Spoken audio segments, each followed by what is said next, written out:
Neste vídeo, nós vamos fazer uma análise visando identificar uma solução para o problema dos cães que atiram a água fora dos seus bebedouros ou que até destroem os mesmos. Nesse aspecto, existem duas linhas de interpretação. Os que acreditam que essa não é uma atitude normal do cão, indicando um estresse ocasionado pela falta de atividades, e que passeios diários serão a solução para esse mau comportamento. Na outra linha de interpretação, se considera que é uma atitude normal do cachorro, embora seja um costume inconveniente. Para retirar esse costume, também existem duas linhas de interpretação. Aqueles que acham que o enfoque deve estar em mudar a atitude do cão, e aqueles que acham que o enfoque deve estar em mudar o tipo do bebedouro. Então, vamos fazer uma experiência. Esse é um cão que se exercita diariamente, uns 45 minutos, onde ele corre, vai buscar a bolinha, corre junto com o dono, se exercita bastante. Ele acabou de chegar de um desses passeios e entrou no seu canil e está bebendo água, mas está brincando com a água também. Por que ele brinca com a água? Porque ele achou que o bebedouro é uma brincadeira legal. Ele brincou no passeio e simplesmente está continuando a brincar agora. No dia seguinte, a gente fez o mesmo exercício e voltou também trocando o bebedouro. O que está acontecendo que a gente está vendo aí? Ele está agindo diferente com esse bebedouro. Ele não consegue atirar tanta água para fora e ele começa a perder o interesse. Ou seja, é um brinquedo, mas não é um brinquedo legal. É um brinquedo meio chato, ao ponto de que ele não vai ficar gastando muito tempo nisso aí. O nosso enfoque, portanto, será achar o tipo adequado de bebedouro. A oferta comercial de tipos de bebedouros é enorme, mas é muito importante ter em mente que o que é bom para o dono não necessariamente será o mais indicado para o cão. E nem sempre os fabricantes de produtos pet sabem ou consideram isso. Então, antes de aprendermos a escolher um bebedouro para cães, será necessário aprendermos como o cão bebe água. Os cães, mergulhando várias vezes as suas línguas na água em altíssima velocidade, utilizam a chamada tensão superficial, que é o fenômeno físico que faz com que as camadas de água em contato com a língua se grudem nela, sendo puxadas para cima em direção à boca. Adicionalmente e ao mesmo tempo, os cães enrolam para trás o lado de baixo das suas línguas, no formato de uma concha ao contrário, colhendo uma quantidade adicional de água. Será esta maneira de beber água que definirá um bebedouro conveniente para os cães, que deverá então apresentar as seguintes características visuais e de manejo. Possua a profundidade necessária para o cão mergulhar toda a língua. Possua a largura do bocal do bebedouro suficiente para a formação da concha lingual e que permita que o focinho mergulhe para o acesso à água que se encontra no fundo do recipiente. Mantenha a água em repouso, porque a água em movimento diminui a tensão superficial exercida pela língua. E o volume compatível para a troca diária de água, porque com o mergulho da língua várias vezes no recipiente, muita saliva será espalhada, com a consequente proliferação de bactérias na água. Observe que toda a água em contato estará contaminada, inclusive a de reservatórios de reposição que não possuem uma boia separadora. Se você ensinar o seu cão e der exclusivamente essa alternativa para ele matar a sede por um mês, e depois, em paralelo, disponibilizar também um bebedouro comum, você vai ver que ele nunca mais vai escolher esse aqui para matar sua sede. Você pode ver um artigo chamado Testando Bebedouro de Bilha, com a opinião de veterinária da Aline Medina, e vai concluir que ele não é uma solução adequada para o cão.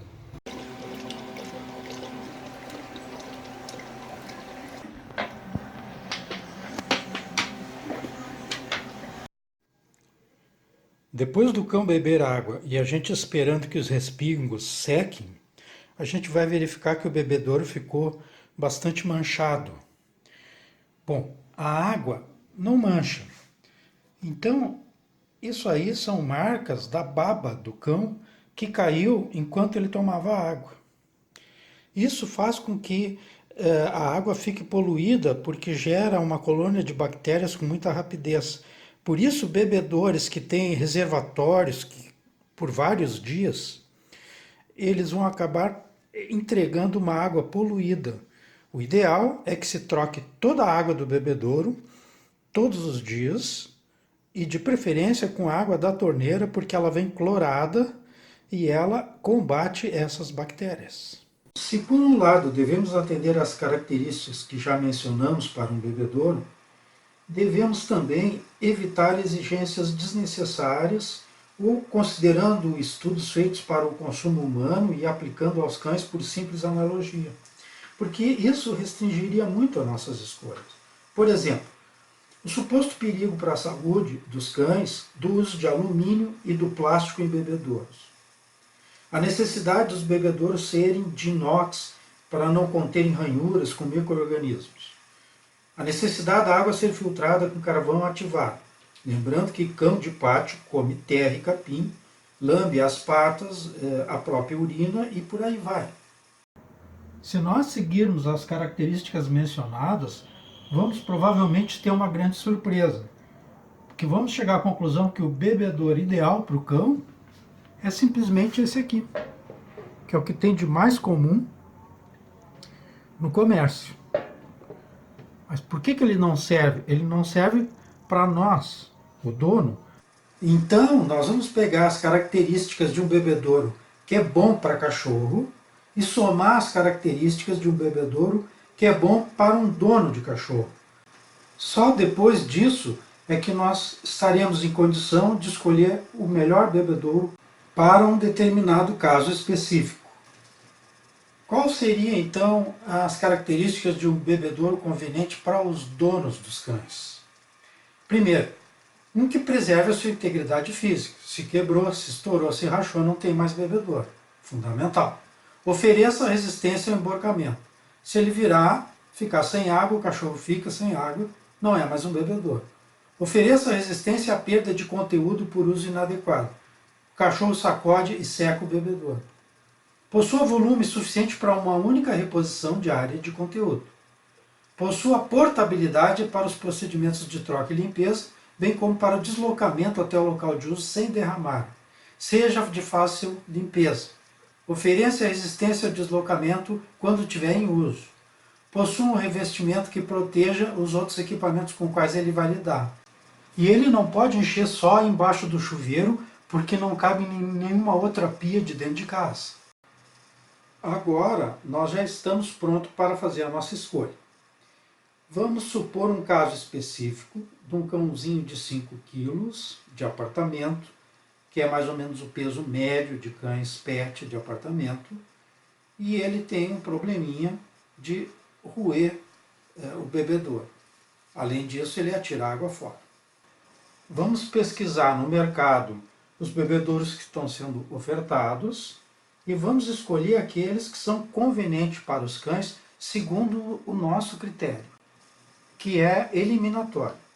Todos os bebedouros que não satisfazerem esses 4 itens já são descartados. Em seguida, vamos considerar os critérios de conveniência para os donos. Esses vão ser classificatórios.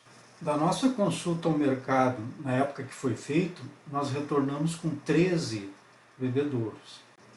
Eles atendem à primeira característica, que é a integridade física.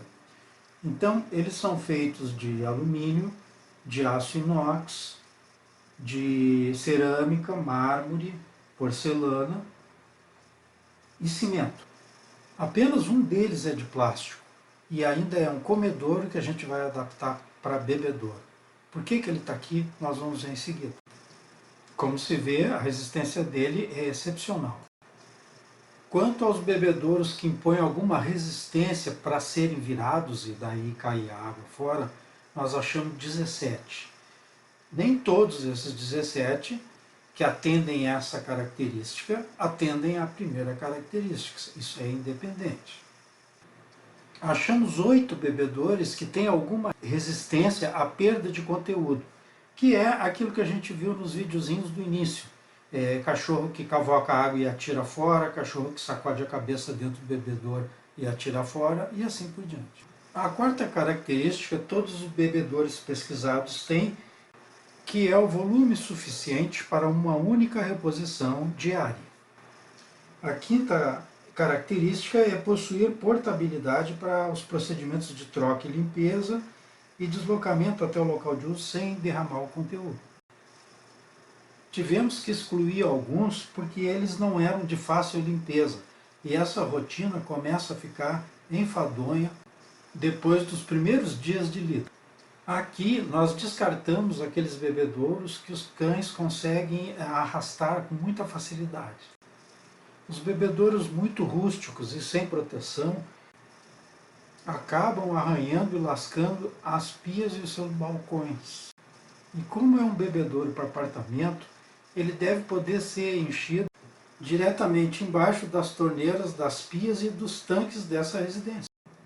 Os únicos bebedouros que tiveram as 9 características são esses 3 que estão aí.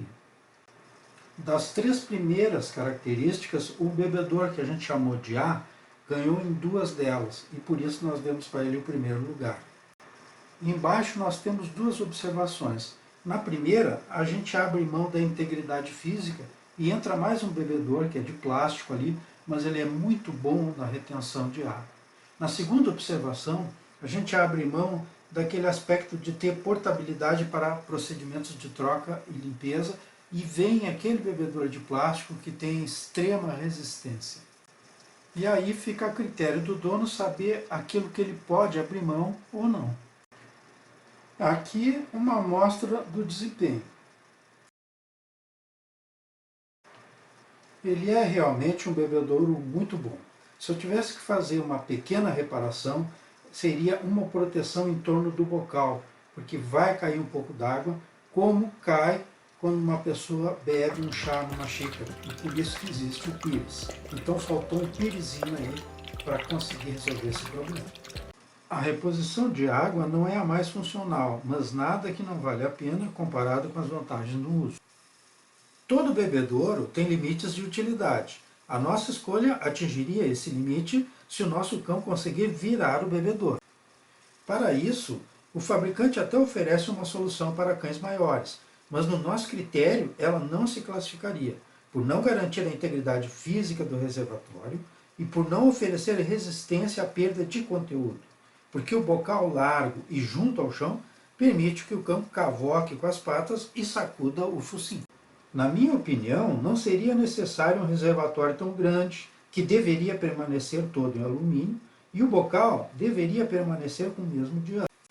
Isso porque é até melhor que só a língua do cão caiba na caneca, que teria que ser apenas um pouco mais funda, de acordo com o comprimento maior da língua do cão. O bocal também poderia ficar mais alto para combinar com a altura maior do pescoço do cão. Para isso, a base que sustenta a caneca também deveria ser mais alta. O nosso bebedouro atingirá o limite de utilidade se for virado pelo cão, ou também se o cão tiver o poder de dano mostrado agora, o que certamente fará com que ele também consiga arrancar a caneca fora.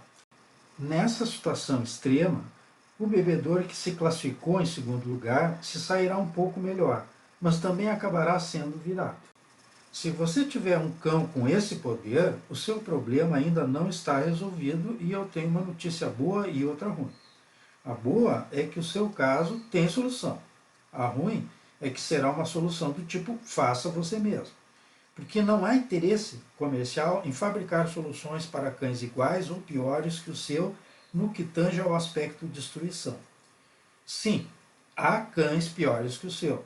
Talvez não em apartamento. Nosso vídeo foi dividido em 2 partes.